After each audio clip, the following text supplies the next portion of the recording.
रामायण के युद्ध के दौरान जब बजरंग बली अपनी गदा चलाते हैं तो रावण का सैनिक कुछ ऐसा बोल देता है कि बजरंग बली अचानक रुक जाते हैं। ये देखकर पास में खड़े लक्ष्मण जी चिंतित हो गए। उन्हें लगा कि यदि हनुमान ने उस राक्षस को नहीं मारा तो वह उन पर वार कर देगा। लक्ष्मण जी तत्काल आगे बढ़े और उस राक्षस पर बाण चलाने लगे, लेकिन हनुमान जी झट से उसके सामने आ गए और बोले कि नहीं लक्ष्मण भैया, मैं इसको नहीं मरने दूंगा। यदि आप इस पर ब्रह्मास्त्र भी चलाएंगे तो भी मैं इसके सामने खड़ा होकर रक्षा करूंगा। अब आप मेरी चिंता छोड़कर यहाँ से चले जाइए और कोई दूसरे राक्षस को मारिए। लक्ष्मण जी का स्वभाव बहुत ही क्रोधी था। वे यह सुनकर और अधिक क्रोधित हो गए। जब शाम को विश्राम का समय हुआ तो प्रभु श्री राम एक शिला पर बैठे थे। तभी वहाँ लक्ष्मण जी आते हैं और पीछे पीछे हनुमान जी आते हैं। लक्ष्मण जी बोले, भैया मुझे ये हनुमान का स्वभाव समझ में ही नहीं आता। रणभूमि में रावण का एक साधारण सैनिक आ गया और इन्होंने स्वयं को उसके आगे झुका दिया और कहने लगे कि मैं स्वयं उसकी रक्षा करूंगा, यहाँ तक कि उसकी रक्षा के खातिर वह ब्रह्मास्त्र से भी टकरा जाएंगे। ये कैसी धुन है जो स्वयं दुश्मन का साथ दे रहा है।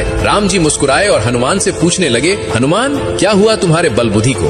रण में अपने दुश्मन को क्यों क्षमा कर दिया? तब हनुमान जी निडरता से बोले, प्रभु जब मैंने उस पर प्रहार किया तब उसके मुख से भयवश हे राम निकल पड़ा। राम नाम सुनकर तो मैं स्वयं को भी भूल जाता हूँ, फिर चाहे कोई शत्रु ही क्यों ना हो।